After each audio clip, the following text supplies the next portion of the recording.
శ్రీ గురుభ్యో నమ. చిన్ననాటి చందమామ కథలకు స్వాగతం. ఈనాటి కథ శీర్షిక బ్రహ్మరాక్షసుడు. పూర్వం ఒక భాగ్యవంతుడు ఉండేవాడు.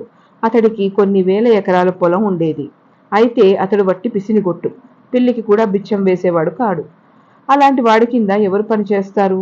ఎవరైనా కొత్త వాళ్ళు వచ్చినా 10 రోజుల నుండి పారిపోయేవాళ్ళు. అలాంటప్పుడు వ్యవసాయం ఎలా సాగుతుంది? పొలం ఎలా పండుతుంది? అన్ని వేల ఎకరాలు బీళ్లు కాసాగాయి. అయినా కూలీలను సరిగ్గా చూసిన పాపాన పోలేదు. కానీ పొలాలు పాడైపోతున్నందుకు మాత్రం విచారపడుతూ ఉండేవాడు. ఒక రోజున ఆ భాగ్యవంతుడింటికి ఒక సన్యాసి వచ్చాడు. ఆ సన్యాసికి అతడు తన గోడంతా చెప్పుకున్నాడు. అదంతా విని సన్యాసి జాలిపడి ఒక మంత్రం ఉపదేశించాడు. భాగ్యవంతుడు సన్యాసి చెప్పినట్లుగా ఆ మంత్రం మాట 8 సార్లు జపించగానే ఓ బ్రహ్మరాక్షసుడు ప్రత్యక్షమై, నీకు ఏమి కావాలి అని అడిగాడు. నాకు పని చేసి పెట్టాలి అని భాగ్యవంతుడు అన్నాడు. సరే చేస్తాను అన్నాడు బ్రహ్మరాక్షసుడు. నేను దమ్మిడి కూడా ఇచ్చుకోలేను అన్నాడు పిసినిగొట్టు. పర్వాలేదు అన్నాడు బ్రహ్మరాక్షసుడు. తేరగా పనిచేసి పెట్టేవాడు దొరికినందుకు భాగ్యవంతుడు సంతోషించి, నా పొలం అంతా దున్నిరా అని బ్రహ్మరాక్షసుడికి చెప్పాడు. ఈ పని చెప్పి అతడు భోజనం చేద్దామని కాళ్ళు కడుక్కోవడానికి వెళ్ళాడు. కాళ్ళు కడుక్కోవడానికి అతను చెంబు తీసుకునేంత లోపులు బ్రహ్మరాక్షసుడు వచ్చి, పొలం దున్నేశాను అన్నాడు. అంతా దున్నావా అన్నాడు భాగ్యవంతుడు. అంతాను అన్నాడు రాక్షసుడు. ఆ కాస్త దున్నడానికి ఇంతసేపు పట్టిందా అని అతడు దబాయించాడు. బ్రహ్మరాక్షసుడు, ఏదో చేశాను, తర్వాత ఏం చేయను అన్నాడు. పొలానికంతటికి నీళ్లు పెట్టి దమ్ము చేసి తొందరగా రావాలి అన్నాడు. అతను సరే అని బ్రహ్మరాక్షసుడు బయలుదేరాడు. బ్రహ్మరాక్షసుడు వెళ్ళి భాగ్యవంతుడు పీట మీద కూర్చునేటప్పటికల్లా వచ్చి, నీళ్లు పెట్టి దమ్ము చేసి వచ్చాను, ఇంకేం చెయ్యాలి అన్నాడు. అయ్యో, ఒక్కసారి దమ్ము చేశావా? గరికనేలా 1కి 3 సార్లు దమ్ము చేయందే కాదే అన్నాడు. బ్రహ్మరాక్షసుడు మళ్ళీ వెళ్ళి అతడు మజ్జిగ పోసుకునే వేళకు వచ్చి, అయిపోయింది, ఇంకా ఏం చేయాలి అన్నాడు.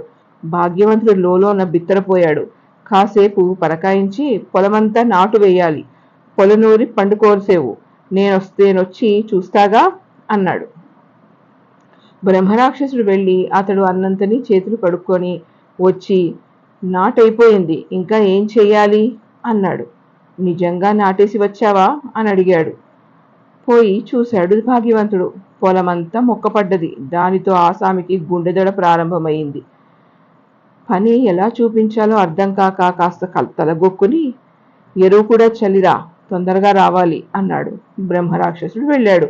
ఆసామి ఏకాఏకిన వంటింట్లో ఉన్న భార్య దగ్గరకు వెళ్ళి ఉన్న పనంతా గంటలో బ్రహ్మరాక్షసి చేసివేశాడు. వాడికి ఇంకా ఏం పని చూపించాలి? చూపించకపోతే నన్ను మింగేస్తాడు అని చెప్పాడు. భార్య, దిగులెందుకు, వాడిని ఒకసారి ఇక్కడికి పంపించండి అంది. మరో 5 నిమిషాలకు బ్రహ్మరాక్షసుడు అతడి దగ్గరికి వచ్చి ఆసామి అతన్ని భార్య దగ్గరకు పంపించాడు. ఇంట్లో పనులన్నీ చేయించుకున్న తర్వాత భార్య తలలో నుంచి మెలిక తిరిగి ఉన్న వెంట్రుకను లాగి దీన్ని వంకర తీసి సాపు చేసి తీసుకురమ్మని చెప్పింది. ఆ వెంట్రుక పట్టుకుని బ్రహ్మరాక్షసుడి దొడ్లోకి వెళ్ళి సరిచేయడానికి ప్రయత్నించాడు. రోజులు గడిచాయి, వారాలు గడిచాయి, మాసాలు గడిచాయి. ప్రయత్నిస్తూనే ఉన్నాడు. ఈ వెంట్రుక వంకర పోలేదు. బ్రహ్మరాక్షసుడికి విసుగెత్తింది. కాసేపు ఊళ్ళో తిరిగాడు. అలా తిరుగుతూ తిరుగుతూ కంసాలి వంకర తీగను కుంపట్లో కాల్చి వంకర తీస్తూ ఉంటే చూశాడు. అతడు ఎగిరి గంతులేసి అలాగే చేద్దామనుకుని వెంట్రుకను నిప్పులో వేశాడు. అది కాస్త కాలిపోయింది. బ్రహ్మరాక్షసుడు కూడా మాయమైపోయాడు. ఇంతటితో కథ కంచికి, మనం ఇంటికి.